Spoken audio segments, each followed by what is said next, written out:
एक बार शहंशाह अकबर के दरबार में बहुत ही अजीब मुकदमा आया, जिसने सभी को सोचने पर मजबूर कर दिया। हुआ यूं कि बादशाह अकबर के दरबार में दो महिलाएं रोती हुई पहुंचीं। उनके साथ में लगभग 2 या 3 साल का सुंदर सा बच्चा भी था।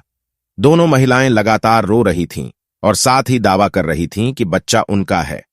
अब समस्या ये थी कि दोनों शहर के बाहर रहती थीं, जिस कारण उन्हें कोई नहीं जानता था। इसलिए यह बताना मुश्किल था कि उस नन्हे से बच्चे की असली मां कौन है। अब अकबर बादशाह के सामने मुसीबत आ गई कि न्याय कैसे करें और बच्चा किसको दें।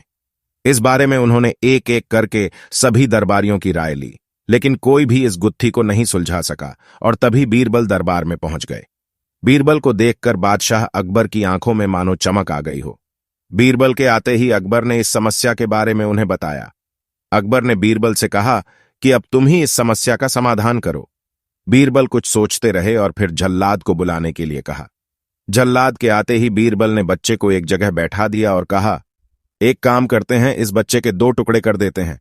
एक एक टुकड़ा दोनों माओं को दे देंगे। अगर इन दोनों महिलाओं में से किसी एक को यह बात मंजूर नहीं है तो जल्लाद उस महिला के 2 टुकड़े कर देगा। यह बात सुनते ही उनमें से एक महिला बच्चे के टुकड़े करने की बात मान गई और बोली कि उसे आदेश मंजूर है। वह बच्चे के टुकड़े को लेकर चली जाएगी। लेकिन दूसरी महिला बिलक बिलक कर रोने लगी और बोलने लगी, मुझे बच्चा नहीं चाहिए, मेरे 2 टुकड़े कर दो, लेकिन बच्चे को मत काटो। यह बच्चा दूसरी महिला को दे दें। यह देखकर सभी दरबारी मानने लगे कि जो महिला डर की वजह से रो रही है वही दोषी है। लेकिन तभी बीरबल ने कहा कि जो महिला बच्चे के टुकड़े करने के लिए तैयार है उसे कैद कर लो, वही मुजरिम है।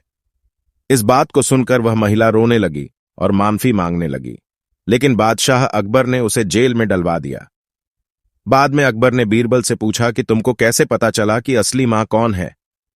तब बीरबल ने मुस्कुराते हुए कहा, महाराज, मां सारी मुसीबतों को अपने सिर पर ले लेती है, लेकिन बच्चे पर आंच भी नहीं आने देती, और यही हुआ। इससे पता चल गया कि असली मां वह है जो खुद के टुकड़े करवाने के लिए तैयार है, लेकिन बच्चे के नहीं।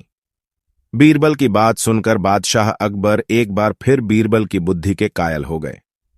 दोस्तों, इस कहानी से हमें यह सीख मिली कि हमें कभी भी किसी दूसरे की चीज पर अपना हक नहीं जताना चाहिए।